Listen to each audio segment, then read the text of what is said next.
He was from Manhattan's Lower East Side. He lived and performed, sometimes as a man, sometimes as a woman. He was a Warhol superstar, a pioneer in underground film and experimental theater, a celebrated playwright and poet. At the nexus of the sexual revolution, gay liberation, and feminism, he became a legend. He was always extremely talented. In fact, I thought he was a genius. I want to be a match. I've got it. Hey, Doc, I like you when you get beautiful. I don't get beautiful. I am beautiful. I'm born beautiful, and I will die beautiful. Of course, he was a poet. He was an actor, comedian. He had so many gifts. He's a girl, he's a boy. It's as if what your sex is just a reflection of your feeling of your personality that day. Curtis was somebody who you were in his presence and you were in the presence of magic and you knew it, and Jackie brought out your magic. He was a star in a dress. In fact, he said that he was a superstar in a house dress.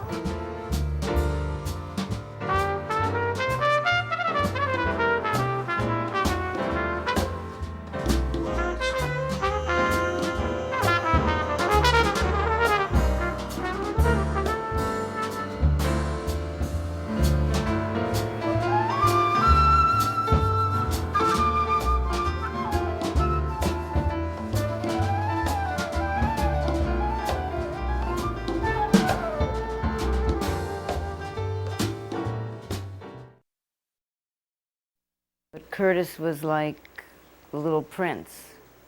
That's who Jackie always reminded me of, because he had that great, incredible bravura, idealism, childish self-centeredness, and make-believe. And I think that was Jackie's downfall, really, and I think something that people never quite understood about Jackie, which was that Jackie created this charmed world that he couldn't really come out of.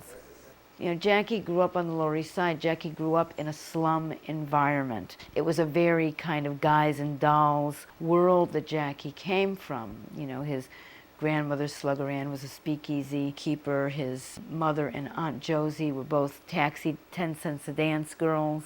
I don't think they actually ever turned any tricks. Slugger Ann wouldn't have gone for that. It was more about hustling the money out of the people. It was more like drinking with sailors, you know, which is, I think, how Jackie's mom met Jackie's dad. Quite a short-lived liaison.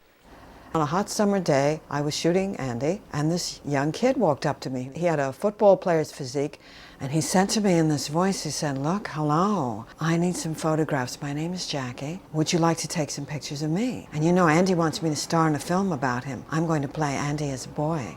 Sometimes he was very happy, but there was something tragic and very sad in his eyes and in the way that he smiled.